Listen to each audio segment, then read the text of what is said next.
नमस्कार, स्वागत है आपका डीबी लाइव के इस खास कार्यक्रम में। मैं हूं समीर आत्मज मिश्र। विदेश स्तर पर इस समय कई खबरें चर्चा में हैं। उनमें से दो यात्राएं बड़ी चर्चा में हैं। पहली यात्रा तो रूस के राष्ट्रपति व्लादिमीर पुतिन की रही, जो 2 दिन की भारत यात्रा पर थे, यानी 4 और 5 दिसंबर को।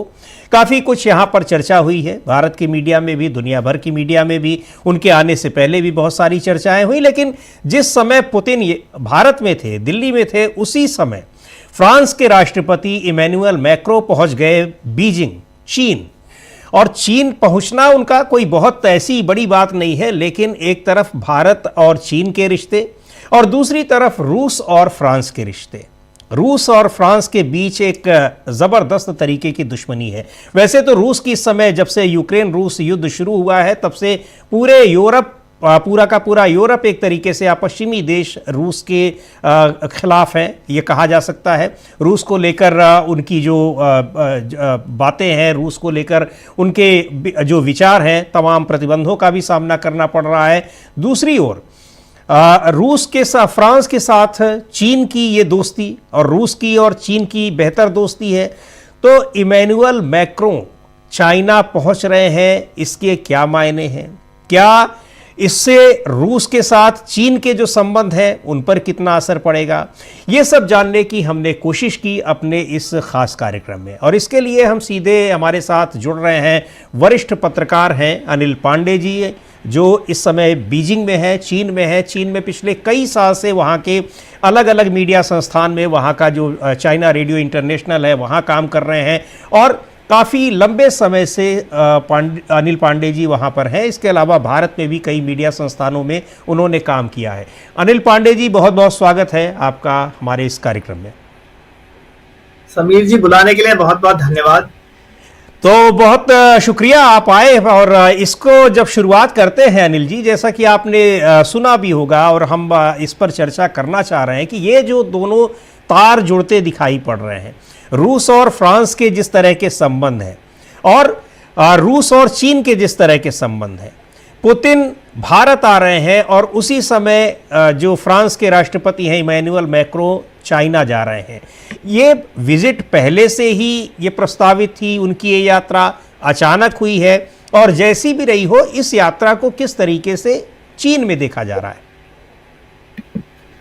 देखिए समीर जी, ये भले ही ये यात्रा एक औपचारिक यात्रा है, मैं कह सकता हूँ, लेकिन इसका महत्व खास तौर पे जो भी अंतर्राष्ट्रीय परिदृश्य चल रहा है उसमें बहुत महत्वपूर्ण हो जाता है, क्योंकि हम समझ रहे हैं कि जिस तरह की स्थिति अभी रूस यूक्रेन युद्ध की है और यूरोप और अमेरिका के बीच भी कोई बहुत अच्छे रिश्ते उस लिहाज से नहीं है, और जहां तक चीन के खिलाफ भी यूरोप में कुछ कहीं ना कहीं असंतोष है, एक तरह से परेशानी चीन को लेकर है यूरोप में, तो वो संबंध उतने मजबूत नहीं है कुछ यूरोपीय देशों के साथ चीन के।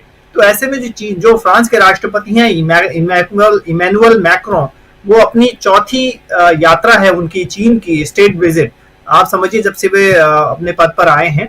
और इस बार उन्होंने जो समीर जी जिस जगह को चुना है वो चंगदू है, एक साउथ वेस्ट चाइना में जगह है। वो पांडा का घर बेसिकली है।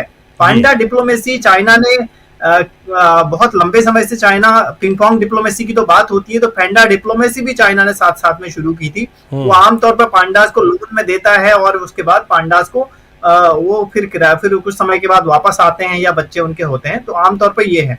तो उन्होंने, चीन के राष्ट्रपति ने उनका चंगदू में स्वागत किया, और चंगदू में जब उनकी मुलाकात हुई तो ये समझ में आया, एक तो वे सांस्कृतिक और व्यापारिक संबंधों को मजबूत करना चाहते हैं। जैसा कि आप जानते हैं कि व्यापार चीन के लिए एक बहुत बड़ी चीज है, और यूरोप में जिस तरह से हमने देखा कि EV market, electronic vehicle market को चीन अपनी और पहुंच को मजबूत करना चाहता है, जिस तरह से कुछ देशों में इसको लेकर परेशानी भी है कि चीन के ईवी को रोकने के लिए, तो मुझे लगता है तो एक तो फ्रांस के साथ चीन अपने इन व्यापारिक रिश्तों को मजबूत करना चाहता है, लेकिन दूसरा एक चीज और है कि फ्रांस अगले साल G7 की मेजबानी करने वाला है। तो अगले साल G7 का मेजबान देश फ्रांस होगा, तो उसके लिए भी एक औपचारिक तौर पर उनका चीन को बुलावा देना, चीन को न्योता देना और चीन आना, एक उसका भी एक हम कह सकते हैं कि एक उसका भी एक रिजल्ट है। बिल्कुल अनिल जी, एक रिजल्ट है इसमें। दो चीज़ें हैं जो आपने चेंदू का जिक्र किया, वहाँ शी जिनपिंग उनको अपने साथ लेकर गए हैं और उस पर आप और ज़्यादा बताएंगे। दूसरी ओर ये कि जिस तरह से फ्रांस और रूस के रिश्ते हैं और रूस और चीन के रिश्ते हैं, सबसे ज़्यादा जो उसके बेहतर रिश्ते व्यापारिक भी और सामरिक रिश्ते भी रूस के साथ चीन के हैं। इन संबंधों में किस तरीके से मैनेज करेगा चीन, या मैनेज कर रहा है, या इस यात्रा में भी वो चीज़ किस तरीके से दिखाई पड़ी है, इस पर थोड़ी सी आप जानकारी दें। मुझे लगता है कि जो हम देख रहे हैं कि पिछले कुछ समय से जिस तरह से चीन और रूस के रिश्ते रहे हैं, और हमने ये भारत के परिप्रेक्ष्य में भी देखा है कि भारत और रूस के रिश्ते इतने मजबूत हैं, लेकिन चीन और भारत के रिश्तों में उतनी कोई गर्माहट नहीं है। इसके बावजूद चीन रूस और चीन भारत रूस के रिलेशंस बने हुए हैं। तो खास तौर पर उसी लिहाज से अगर आप नजर देखते हैं तो फ्रांस के साथ चीन पिछले कुछ समय से ठीक ठाक उनके संबंध रहे हैं। तो ऐसे में जो फ्रांस के राष्ट्रपति यहाँ पर आए हैं, एक तो उनका जो एजेंडा जो लग रहा है, उन्होंने मीडिया को भी स्टेटमेंट दिया कि वे चाहते हैं कि विश्व में शांति स्थापित हो। जो रूस द्वारा जो यूक्रेन के साथ जो संघर्ष चल रहा है उसको रोकने में चीन अपनी मजबूत भूमिका निभाए या बढ़ चढ़कर आगे आए। जिस तरह से रूस के साथ चीन के रिश्ते रहे हैं, तो उसका इस्तेमाल करे ताकि जो यूक्रेन और रूस का जो युद्ध चल रहा है उसमें उसको रोका जा सके और जल्द से जल्द उसमें उसका समापन हो। और खास तौर पर वर्ल्ड ऑर्डर में जिस तरह से चीन की भूमिका रही है या चीन की जो स्थिति है, उसको देखकर भी फ्रांस चाहता है कि चीन ज्यादा बड़ा रोल निभाए। लेकिन इसके साथ ही चीन के राष्ट्रपति ने भी जब बात की, उन्होंने भी कहा कि हम भी विश्व शांति चाहते हैं, हम भी चाहते हैं कि विश्व में अपना अमन चैन बना रहे। लेकिन उन्होंने डायरेक्ट सीधा कोई ये बात नहीं कही कि वे इसमें भूमिका निभाएंगे या किस तरह का रोल अदा कर सकते हैं। जी, और एक जिस तरीके से यहाँ पुतिन का स्वागत हुआ है, और पुतिन ने जिस तरह से जो दोनों प्रधानमंत्री नरेंद्र मोदी और पुतिन की जब ज्वाइंट प्रेस कॉन्फ्रेंस हुई, जो सारी बातें आई हैं, एक गर्मजोशी दिखाई पड़ी। हालांकि भारत के और रूस के रिश्ते तो शुरू से ही बहुत अच्छे रहे हैं। इन सारी चीज़ों की, पुतिन की इस यात्रा की, इसको अगर हम जानना चाहें कि चीन की मीडिया किस तरीके से देख रहा है। हालांकि आपने बिल्कुल सही कहा कि भारत के साथ भी बेहतर रिश्ते हैं, लेकिन चीन और भारत के रिश्ते उस तरह से नहीं हो पा रहे हैं। तो पर क्या पुतिन की इस यात्रा को भारत के साथ कहीं और ज़्यादा नज़दीकी के रूप में देखा जा रहा है, या चीन के साथ इसको किसी तरह से रिश्तों में कोई इसका प्रभाव दिखाई पड़ने की वहाँ पर चर्चा की जा रही है? किस तरह से इसको लिया गया है वहाँ की मीडिया में? देखिए, यहाँ पर जो मीडिया है वो आमतौर पर इस संबंधों को, खास तौर पर ऊर्जा जरूरतें जो रूस की हैं, और जो हाल के दिनों में अमेरिका ने जो अभी रूस की जो तेल कंपनियां हैं उसके खिलाफ जो प्रतिबंध लगाए हैं, उसके परिप्रेक्ष्य में भी देख रहे हैं कि रूस को अपने बाजार बढ़ाने के लिए भारत की जरूरत है। खास तौर पर रूस चाहता है कि वो तेल और जो पिछले महीने शायद नहीं हो पाया है उसको किसी न किसी रूप में जारी रखे, और दोनों देश इसके लिए और बातचीत करना चाहते हैं। तो एक तौर पर एक व्यापारिक लिहाज से जो मैसेज देने की कोशिश है, उसको एक यहाँ पर इस तरह से समझा जा रहा है कि शायद दोनों देश एक आपका बायलैटरल ट्रेड बढ़ाने की कोशिश कर रहे हैं। लेकिन उसका दूसरा पहलू ये है कि जो अंतरराष्ट्रीय मीडिया भी है या फिर जो दूसरे देशों के जानकार भी कह रहे हैं कि रूस अपनी एक नया मल्टीपोलर पोलर जो वर्ल्ड बन रहा है, जिसमें चीन, रूस, भारत और अन्य देश भी आ रहे हैं अमेरिका को छोड़कर, तो वो कहीं ना कहीं उसमें रूस की भूमिका बड़ी अहम हो रही है। उसमें रूस का भारत जाना और अपने आप में बहुत बड़ा मैसेज है। और भारत का भी, जो भारत के प्रधानमंत्री हैं, जो मैंने समाचार देखा, शायद एयरपोर्ट पर उनकी अगवानी के लिए वहां पर गए थे। तो ये अपने आप में अमेरिका के लिए भी एक मैसेज है कि अगर आप पाकिस्तान के साथ संबंधों को सुधार सकते हो या फिर आप दूसरे देशों के साथ अपने रिश्तों को मजबूत कर सकते हो, तो भारत भी कहीं न कहीं एक संप्रभु राष्ट्र है, भारत भी कहीं न कहीं कदम उठा सकता है। और जिस तरह से आपने कोशिश की है कि हम तेल ना खरीदें, तो मुझे लगता है कि भारत ये जताने की कोशिश कर रहा है। भारत की भी एक टैक्टिक्स है, और रूस भी दुनिया में जिस तरह से अपने दोस्तों की जो फहरिस्त है उसको दिखाना चाहता है कि हम अकेले नहीं हैं। और उन्होंने भी एक धमकी भी दी थी यूरोप को कि यूरोप अगर हमसे लड़ने की कोशिश करेगा तो हम फिर बता देंगे कि तुम क्या हो, तुम्हारा नामो निशान मिट जाएगा टाइप का उन्होंने बात कही थी व्लादिमीर पुतिन ने अभी भारत आने से 1-2 दिन पहले। जी, यानी एक तरीके से रूस ये जताने की भी कोशिश कर रहा है कि एशियाई देशों के साथ या यूरोप और अमेरिका को अगर हटा दिया जाए तो बाकी देशों के साथ उसके कितने रिश्ते बेहतर हैं, मजबूत हैं, और वो ऐसा नहीं है कि कहीं से भी जो एक डिप्लोमेसी होती है, कूटनीतिक रिश्ते होते हैं, उनमें इन देशों से कहीं कमज़ोर पड़ रहा है। और आपने बताया भी कि किस तरह से। जी हाँ जी समीर, आपने बिल्कुल कहा। और रूस को जैसा भी हमने भी समझा था या फिर जानकार भी जो लग रहा था कि रूस शायद टिक नहीं पाएगा, जिस तरह का दबाव उस पर है, जिस तरह का परेशानी उन्होंने खड़ी कर रखी है। लेकिन इसके बाद भी जो रूस ने जो अपना वो दिखाया है, उसको लेकर बहुत ही उसको लेकर जो रूस ने अपना एक तरह से अपने दोस्तों को बताया है कि हम इतने मजबूत हैं, या चीन और भारत जैसे दो उनके साथ खड़े हैं, तो ये अपने आप में बड़ी चीज हो जाती है। क्योंकि जैसा कि हम जानते हैं कि चीन जो है आपका वो जो है संयुक्त राष्ट्र सुरक्षा परिषद का जो उसका स्थायी मेंबर भी है, और इसके अलावा जो तमाम अंतरराष्ट्रीय मंच है उसमें चीन की बड़ी भागीदारी है। अगर चीन और भारत और रूस को कहीं न कहीं एक तरह से उनके साथ सहमत हैं, तो अमेरिका के लिए भी और यूक्रेन के लिए भी आसान नहीं है ये। जी बिल्कुल। ये सारी चीज़ें, एक चूंकि यहाँ पर अगर वो अपने रिश्ते बेहतर कर रहा है, निश्चित तौर पर उसकी अपनी एक डिप्लोमेटिक पॉलिसी है जो बहुत हद तक सफल होती दिख रही है, रूस के पक्ष में जाती दिख रही है। लेकिन यहाँ एक चीज़ और महत्वपूर्ण सवाल मेरे जहन में आ रहा है अनिल जी। वहाँ मैक्रो ने जिक्र किया यूक्रेन का और यूक्रेन युद्ध का, और ये भी कहा कि वो जल्द से जल्द ख़त्म होना चाहिए। रूस भारत की यात्रा पे थे और उस दौरान भी यूक्रेन पर हमले हो रहे थे, यानी और तमाम चर्चाएं चल रही हैं, पूरी कोशिश अमेरिका की तरफ से हो रही है कि ये युद्ध जल्दी समाप्त हो। लेकिन जो शर्तें रूस की तरफ से लादी जा रही हैं, ऐसा बताया जा रहा है, उनको देखते हुए लगता नहीं कि इतनी जल्दी ये युद्ध समाप्त होने वाला है। तो ये चीज़ क्या शी जिनपिंग को कहीं से असहज करने वाली स्थिति में नहीं थी जब उन्होंने रूस को एक तरीके से उसके लिए जिम्मेदार ठहराते हुए जिनपिंग के सामने ये मुद्दा उठाया? क्या क्वेश्चन को आप दोबारा बता पाएंगे? थोड़ा सा आपकी आवाज में हो रही है। हाँ, मैं ये कह रहा था कि जिस तरह से मैक्रो ने शी जिनपिंग के सामने और वहाँ पर यूक्रेन और रूस के युद्ध का भी जिक्र किया, और एक तरीके से पूरी तरह से रूस को ही वो जिम्मेदार ठहरा रहे हैं, यूक्रेन के पक्ष में है ही पूरा यूरोप, उन चीज़ों को ये जो मुद्दा था इसको लेकर एक तरीके से वो रूस को घेर रहे थे शी जिनपिंग के सामने। तो क्या ये स्थिति जिनपिंग को कहीं से असहज करने वाली थी, या फिर इसको बहुत सामान्य तरीके से उन्होंने लिया और वहाँ पर चीन की मीडिया ने भी? मुझे लगता है चीन इस मामले पर पूरे अच्छी तरह से अपना होमवर्क किया है चीन ने, और उनको समझ आता है कि रूस की क्या स्थिति है दुनिया में, रूस क्या कर रहा है, या फिर यूरोप क्या चाहता है हमसे, या फिर फ्रांस किस मुद्दे पर फ्रांस के राष्ट्रपति यहाँ पर आ रहे हैं व्यापार के साथ साथ।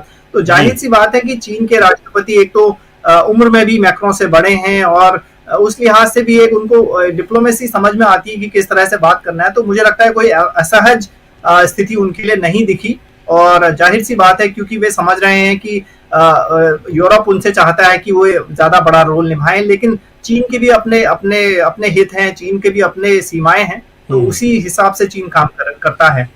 एक और सवाल आपने भी पढ़ा होगा, मीडिया में तो बहुत इसकी चर्चाएं हैं, वहाँ भी निश्चित तौर पर इंटरनेशनल मीडिया में भी और चाइना में भी बहुत सारी जगहों पर ये खबर आई ही होगी कि यहाँ जिस तरीके से एक विपक्ष के नेताओं को इग्नोर किया गया है, जो डिनर दिया जाता है एक सेरिमोनियल उसमें राष्ट्रपति की ओर से, उसमें भी राहुल गांधी और मल्लिकार्जुन खड़गे को, जो कि लोकसभा में और राज्यसभा में नेता प्रतिपक्ष हैं, उन लोगों को नहीं बुलाया गया।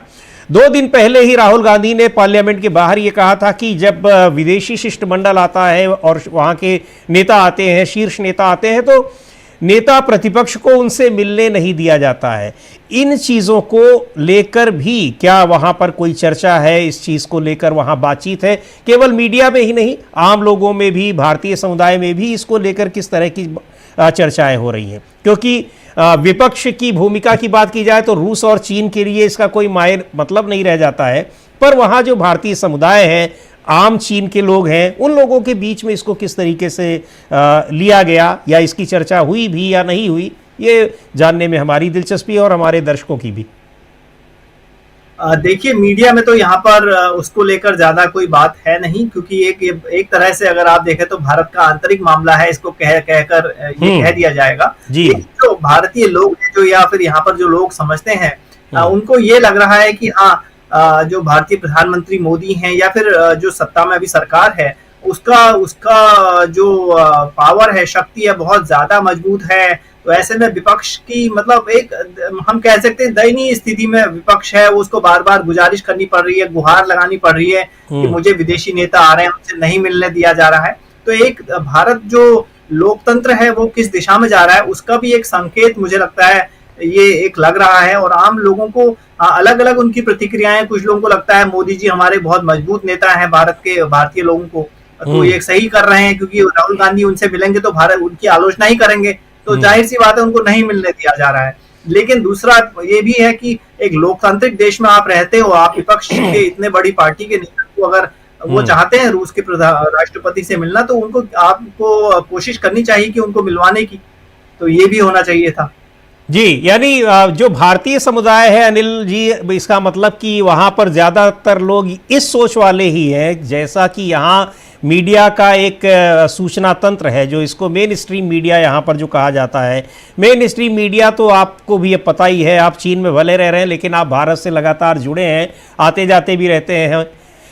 ये वो उसका यही दायित्व बन गया है कि जो सरकार कर रही है वही हमको बताना है, और सरकार जो कर रही है वो अच्छा ही होगा। यानी सरकार के गुण दोष अब वो नहीं ढूंढता है, जो मेन स्ट्रीम का मीडिया है।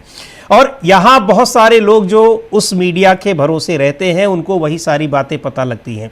जैसा मुझे आपकी बातों से लग रहा है कि वहाँ जो भारतीय समुदाय है वो भी शायद उसी मीडिया के भरोसे ज़्यादा रह रहा है, तभी उसे लग रहा है कि यहाँ। हाँ जी, बिल्कुल बिल्कुल, आपने सही कहा कि आप देखिए ना कि अधिकतर जो आजकल लोग हैं वो सोशल मीडिया में, जो अगर आप झूठ को भी 10 बार दिखाते हैं तो वो सच बन जाता है। तो वो जो चीज आ रही है बार बार, जो चीज आप बखान दिखा रहे हैं या डेवलपमेंट की बात कर रहे हैं, या फिर आप बोल रहे हैं हमने बहुत कुछ कर दिया है, वो सब अगर बार बार आप दिखाते हैं तो लोगों का भी एक परसेप्शन बन जाता है। और जो बाहर रहने वाले लोग भी हैं वो कोई गरीब लोग नहीं है और लोअर मिडिल क्लास के लोग नहीं है, तो वो अपर मिडिल क्लास के लोग हैं। तो उनकी सोच थोड़ा, उनको लगता है देश विकास करे, देश मजबूत हो, वो उनको लगता है कि हमारे प्रधानमंत्री मजबूत हैं तो हमारी छवि बन रही है। जो जिस तरह से वो विदेशों में देखते हैं कि डंका बज रहा है, जब मोदी जी विदेश यात्रा पर जाते हैं तो जिस तरह से लोग उनका स्वागत करते हैं, तो उनको वो सब चीजें मीडिया में जो आ रहा है परसेप्शन के साथ चला आ रहा है, तो वो गहराई में जाने की कोशिश आम आदमी नहीं करता है। तो बस एक आखिरी सवाल और कि ये जो डंका बजने की बात आपकी है, तो अगर आप चीन में और चीन के आसपास के इलाके में अगर इस डंका बजने वाली बात को देखें तो वहाँ वास्तव में कितना डंका बज रहा है? भारत के और चीन के संबंधों को किस तरीके से वहाँ, मैं मीडिया की और सरकार की बात नहीं कर रहा हूँ, वहाँ की आम जनता किस तरह से देख रही है, चीन की आम जनता?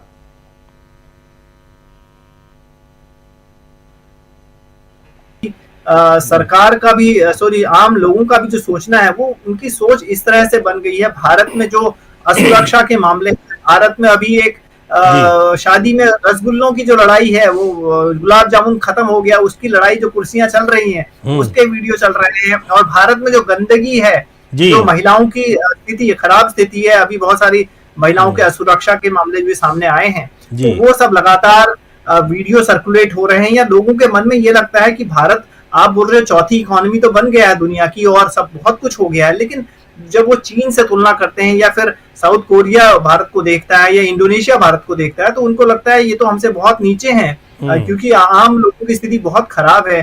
जो भी व्लॉगर्स भारत में आ रहे हैं आजकल, मैंने देखा कि वो जो भिखारी हैं, सड़क पे लोग घूम रहे हैं, सो रहे हैं, उनके वीडियोस विदेशों में चल रहे हैं। तो ये डंका बजना तो एक, मुझे लगता है, प्रोपेगेंडा का एक रूप है। हाँ, भारत ने काम किया है, कुछ न कुछ विकास तो हुआ है, लेकिन सरकारों का काम क्या है, लेकिन जिस तरह से भारत को होना चाहिए था वो उस लिहाज से है नहीं। डंका तो शायद मुझे लगता है ये उनकी सोच है या फिर मीडिया में जो चल रहा है। जी बिल्कुल, बहुत सारी चीज़ें ऐसी हैं जो कि जो नहीं जानी चाहिए बाहर, लेकिन वो बाहर जा रही हैं, और जो चीज़ें जानी, जी बिल्कुल, हाँ जी, तो और एक बिल्कुल आप कंटिन्यू करिए। हाँ जी, हाँ, तो इसमें ये चीज है कि सरकार को, जो हमारी सरकारें हैं, जो फेडरल सिस्टम है हमारा इंडिया का, जी। उसमें परेशानी क्या है कि अगर एक राज्य अच्छा भी कर रहा है तो हमारे बाहर के उसका कुछ नहीं पता है। लेकिन हाल के दिनों में जो केरल ने जो काम किया, उन्होंने पॉवर्टी को पूरा अमूलचूल रूप से खत्म कर दिया है। केरल का जो विकास है वो बाहर के देशों को बहुत ज्यादा नहीं पता है, लेकिन हाल के दिनों में मैंने देखा कि चीन की जो एम्बेसडर हैं दिल्ली में, उन्होंने भी इसको साझा किया कि किस तरह से केरल, जो हमने चीन ने गरीबी को खत्म किया, केरल ने इस दिशा में काम किया है। तो भारत को मुझे लगता है कि पार्टी सिस्टम से ऊपर उठते हुए ये जरूरत है कि जो महिलाओं की असुरक्षा का मुद्दा है, साफ सफाई का मुद्दा है, या फिर जो अन्य मुद्दे हैं उन पर काम करना चाहिए, या फिर गरीबी को कैसे खत्म किया जाए। और गरीबों को राशन देने से ही आपका उनका गरीबी खत्म नहीं होने वाली है, उनको तो आप पंगु बना रहे हैं। बिल्कुल बिल्कुल, ये बात यहां भी होती है। लेकिन बड़ी महत्वपूर्ण बात आपने बताई कि केरल में वहां की सरकार की उपलब्धियों की चर्चा बाहर हो रही है, दुनिया के दूसरे देशों में हो रही है, लेकिन यहां पर उस तरीके से उसकी चर्चा नहीं होती है। तो ये सोशल मीडिया का दौर है, बहुत सारी चीज़ें हैं। और इस यात्रा को मेरी दिलचस्पी और हमारे दर्शकों की दिलचस्पी इसी में थी कि किस तरीके से ये जो यात्रा हुई है फ्रांस के राष्ट्रपति इमैनुअल मैक्रों की चाइना में की यात्रा और रूस के राष्ट्रपति व्लादिमीर पुतिन की भारत यात्रा, इन सब के बीच क्या कुछ संबंध है, किस तरीके से इसको देखा जा रहा है, क्योंकि बड़े रिश्ते एक जटिल किस्म के हैं। तो बहुत बेहतरीन तरीके से आपने समझाने की कोशिश की अनिल पांडे जी, बहुत बहुत शुक्रिया इस कार्यक्रम में भाग लेने के लिए और इतनी सारी बातें, इतनी सारी चीज़ें हमें बताने के लिए, बुलाने के लिए। जी बिल्कुल, ये बहुत ही महत्वपूर्ण दौरा है, क्योंकि रूस के राष्ट्रपति भारत में हैं और फ्रांस के राष्ट्रपति चीन पहुंचे हैं। ये अपने आप में बड़ी बात है। जी बहुत बहुत शुक्रिया। जी धन्यवाद।